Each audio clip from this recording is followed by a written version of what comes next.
and boom goes the dynamite.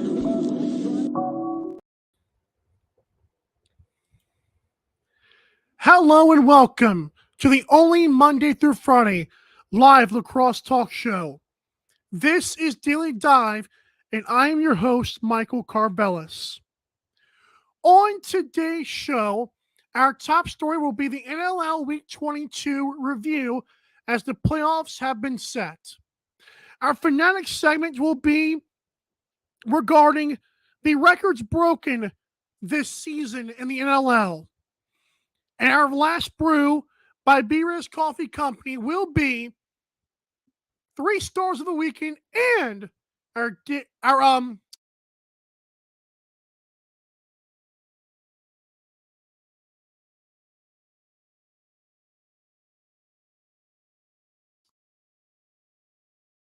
store on Daily Dive Lax social media page. Go there to Daily Dive Lax, click the link in the bio, the link tree, and click the Our Store tab, and there you'll find awesome merchandise with this logo on it.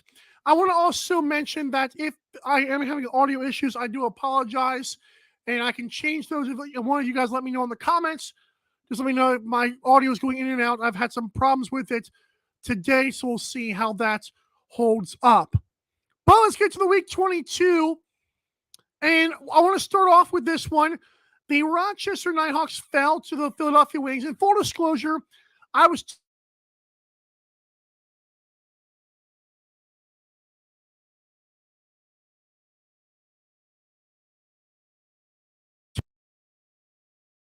but in the end, it was just too much Zach Higgins, who had like 46 saves in that game. Too much Zach Higgins, and Rochester was completely not good enough. It seems like their season ended when they beat the Georgia Swarm. So Rochester falls, and of course, Philadelphia got the win. But the next game we got to see was the Buffalo Bandits, who pretty much took care of Albany. I thought Albany was going to keep it close, and Albany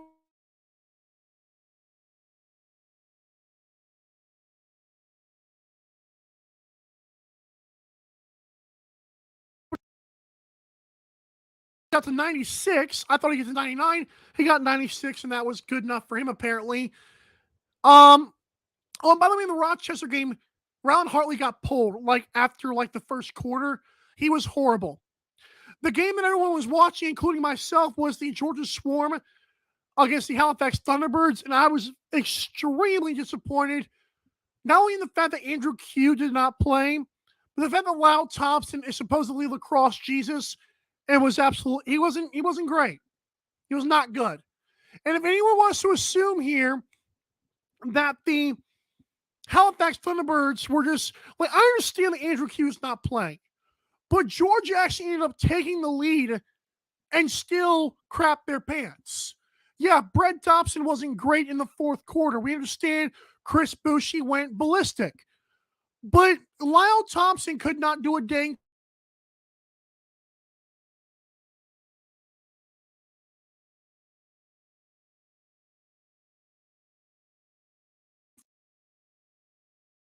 that player. If you're the guy that no one wants to talk about any negative thing towards, I'm sorry, this is your night and you did not show up. Lyle Thompson was not very good. If you don't know who I am by now, it's time to get introduced to me. I do not care if you are that player, you find a way to make this game competitive, and he did not. He didn't. There were too many times he turned the ball over. Too many times he took a shot that was not picked up by his own team. So the Tom Schreiber logic of shots on goal did not work in this situation. I was frustrated with how flat Georgia was. Again, I understand that Andrew Q is out. But the fact that Andrew Q is your best player this season should show you something about lacrosse Jesus. I'm telling you. Lyle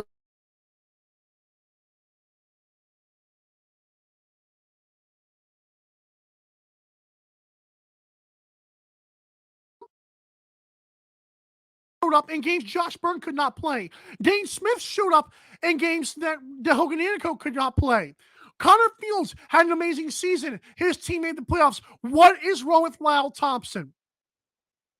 Completely unacceptable. If you are that guy, show me.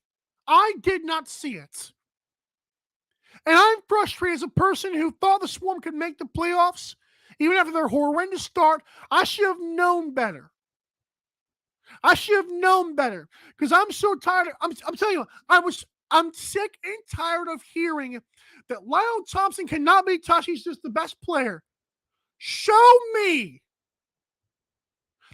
They missed the playoffs like what, the last 3 or 4 years?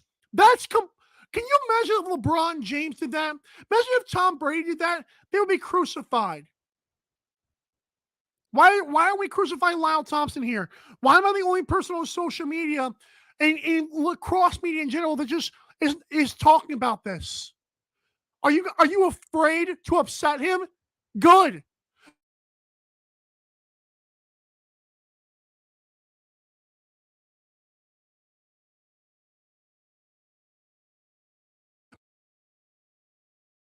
Shucks. We missed the playoffs again. Who cares? No, baloney. That's horrible. That's a horrible look. They missed it 3 or 4 straight years. That's unacceptable. As this league grows, I will not be the only person talking about this. You can guarantee that. So enjoy it while I'm the only person who cares. Because that's unacceptable. Completely unacceptable. San Diego Seals beat the Colorado Mammoth. Frank Scigliano did his best Dylan Ward impression with 49 saves. I was shocked that San Diego even played this game. I would much rather play Panther City, with no disrespect to that team. But the fact is, they flat out they beat them. They beat the Mammoth, and now their reward for that is another game with the Mammoth in a one game in a winner take all. Just saying. Jeff T helped the Riptide win their 5th game of the season by beating the Vancouver Warriors. Jeff T's team won 5 games. Okay, the NLL has tried so hard.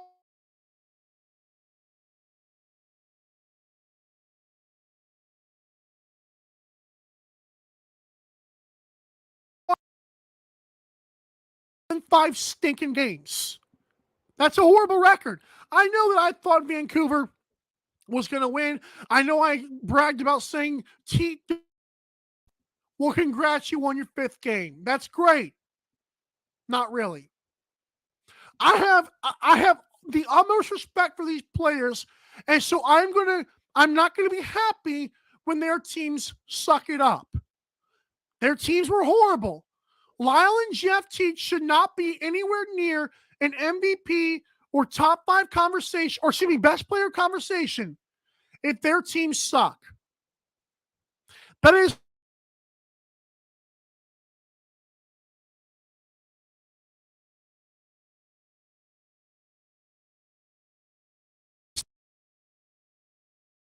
I'm a fan.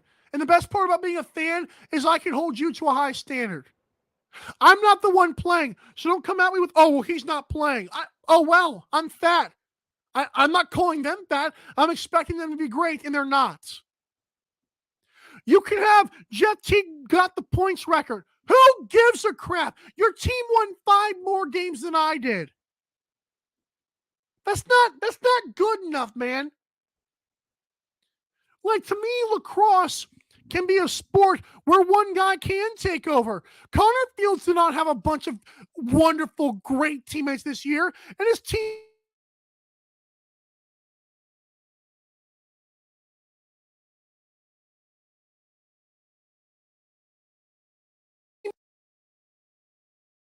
because now the season's over and they missed the playoffs and the teams weren't great. I think they're soft. And I'll tell you this, I use the same argument for Connor McDavid in hockey. Okay? Connor McDavid is so freaking good.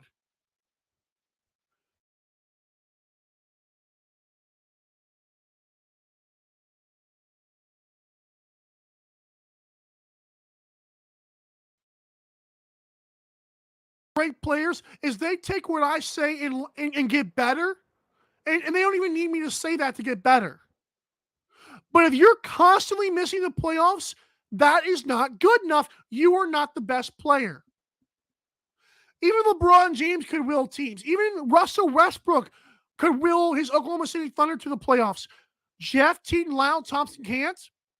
I'm sorry. Not my best player.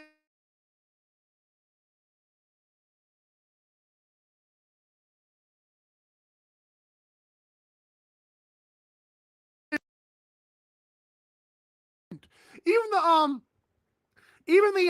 the Boston Bruins got a President's Cup. Jeff Teague and Lyle Thompson, last time I checked, didn't get a trophy. Maybe I'm wrong. Oh wow.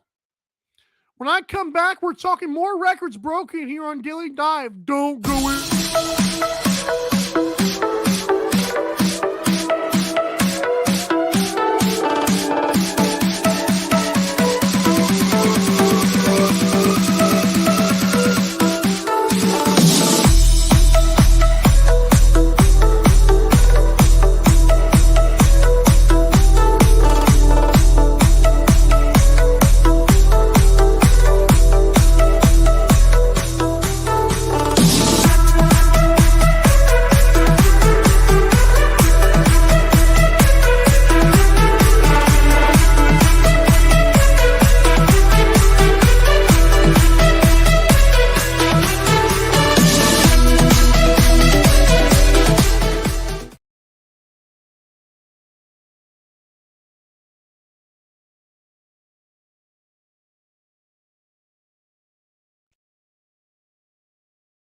Fanatics link in our link tree and shop the awesome merchandise. And when you do, we get credit for it. And for that, we thank you so much. I also bought an NLL scuba hoodie. I cannot wait to go diving here on Daily Dive. Ha ha! See how I did that? Okay. Let's get to our records broken segment. This was an interesting one, okay? So I want to give a major shout out and an apology to James Barclay of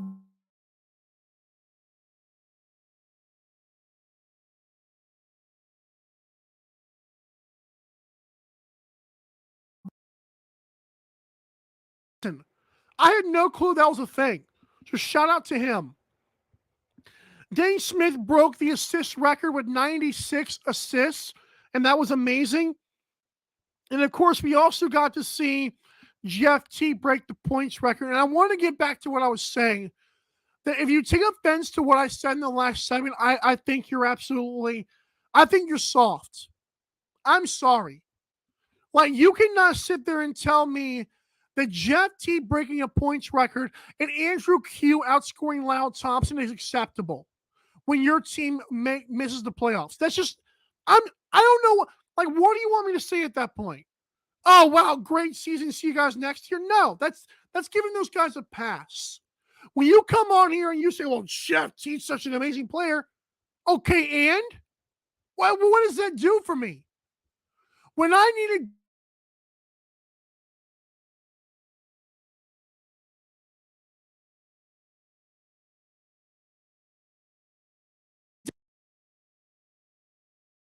I saw so many times where Jeff T did not show up on my screen. I was like, where's number 51? Oh, there he is.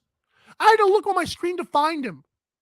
I watched so many games this year with Jeff T and Lyle Thompson, and so many times I wondered if it was actually them or somebody else. I had to literally hunt for the jersey number. And that to me is not right. So while Jeff T broke a points record, I just want to say congratulations. See you next year. You're not the best player in lacrosse. So when the Lax Mac comes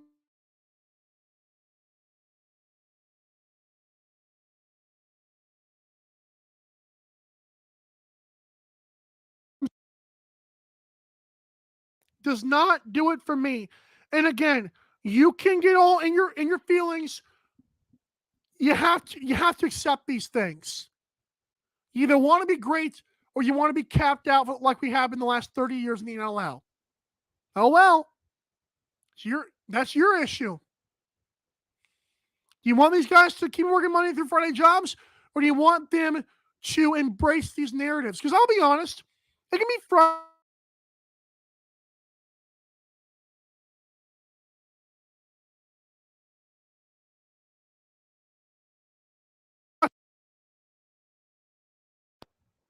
So when you criticize great players, they have to return. They have to keep being great. They can either block out the noise and get better and be pissed off on their own terms, or they can sit there, take it, and not learn from anything.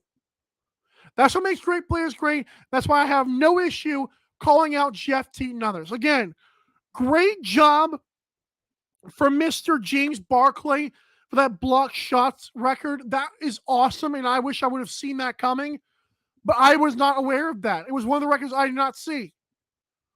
So great job for Dane Smith. Great job for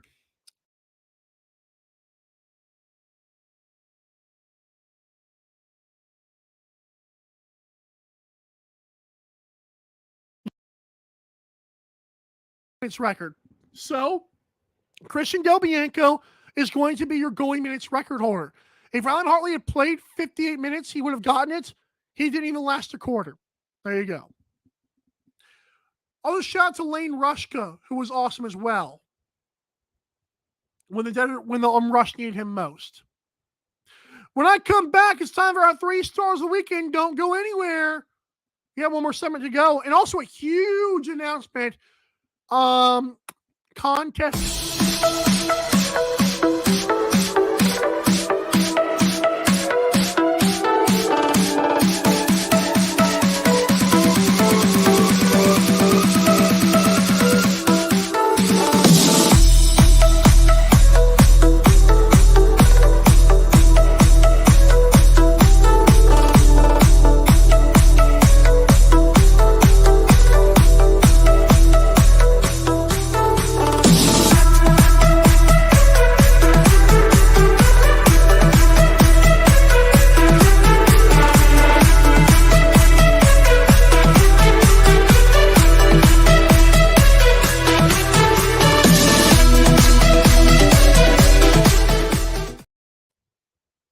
Our last brew presented by B-Riz Coffee Company.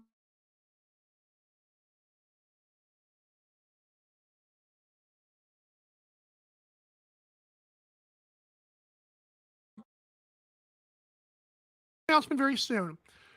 Our first star of this weekend is Josh Byrne, who showed up to the Bandits game. I know a bunch of guys did in that game, but Josh Byrne helped the Bandits end on a very high note against Albany as they secure the number 1 seed.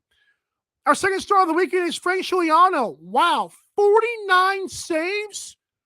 What a monster he was in that game. And also Chris Boucher, who won the game of the week with the Thunder.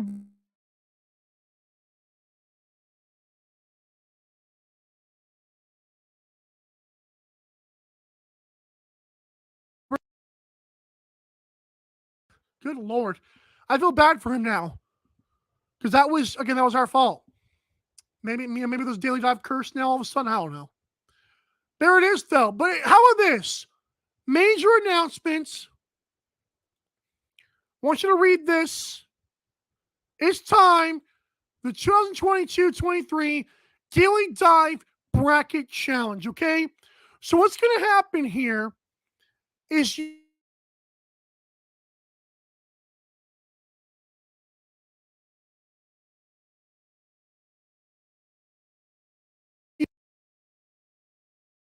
it's 1 brackets. Retweet the picture or share it to your Instagram story. Actually, no, retweet the picture. You got to be on Twitter to do this stuff. Retweet the picture.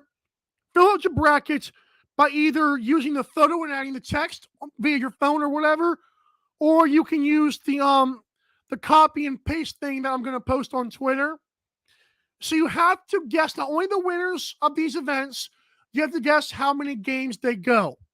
So obviously the first round is going to be single elimination, and then you're going to have the next round. You're going to have to pick the winner and pick the how many games it lasts. Okay.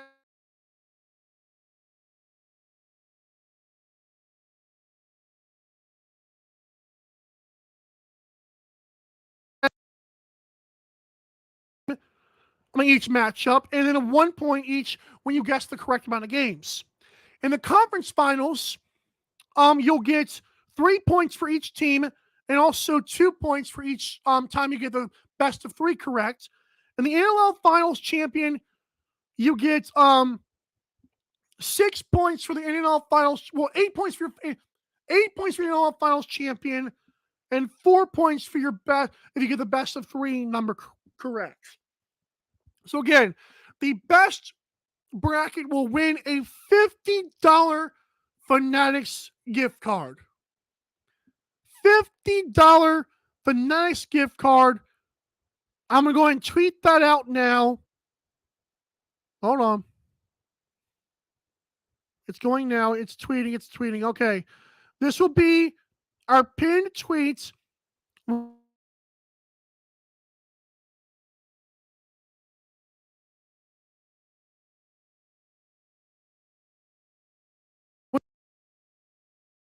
Live 2022-23 bracket challenges, the NLL playoffs. And I think we're gonna have fun with this. I think it's gonna be fun. Hope you have a bunch of people will answer. We could have, if we have a tie, so be it. Then we'll give out 50 to each. But I believe there's only gonna be one winner. There's only one champion, right? That's how we should do it, right? So again, Daily Dive bracket challenge. Cannot wait for this to take.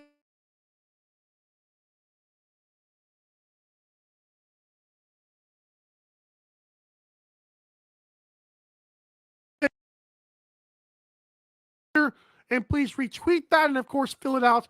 You'll see the rules on there as well. Thanks so much for joining. By the way, it's been fun. I know we're going to have some guests coming up. So again, check out this right here on our pinned tweets on Twitter at DillyDiveLax. Fill it out. You'll see all the rules right there and all the points. And I cannot wait to see what you guys come up with. I haven't made my pick yet. So the deadline for this will probably be like Friday morning at like 10 a.m. or Friday after Friday's show is the deadline. How about that? Friday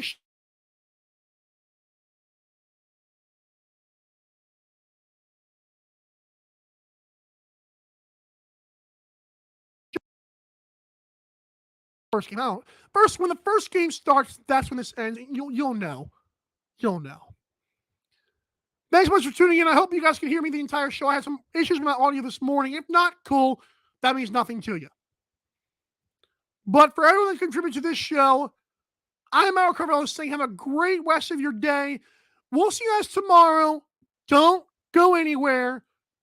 So thanks so much for tuning in to Daily Dive. I am Al Carvello.